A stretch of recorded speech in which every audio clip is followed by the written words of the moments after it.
পুরাতন laptop battery থেকে এরকম স্যামসাংয়ের অরিজিনাল 18650 লিথিয়াম আয়ন ব্যাটারি সংগ্রহ করেছি। এগুলোর ওয়েটও মোটামুটি ভালো, কিন্তু এগুলোর এমএএইচ আমি মাপতে পারিনি, কারণ এগুলো এমএএইচ মেজার করতে অনেক সময় লাগে। কিন্তু মোটামুটি আমার ধারণা হচ্ছে 1500 থেকে 2000 এমএএইচের মতো আছে প্রত্যেকটি ব্যাটারিতে। যাই হোক, তো ভালো মানের ব্যাটারি লাগবে। তারপর লাগবে ভালো মানের বিএমএস।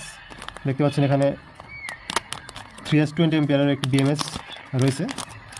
এটি খুবই জনপ্রিয় একটি BMS module.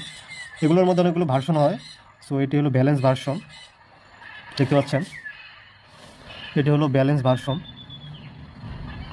So balance version সেগুলো এরকম এই যে রেজিস্টার থাকলে সেগুলো হয় ব্যালেন্স ভার্সন। এগুলো দিয়ে বিএমএস তৈরি করলে খুব বেশি দিন ব্যবহার করা যায় এবং ব্যাটারি প্যাকও ভালো থাকে।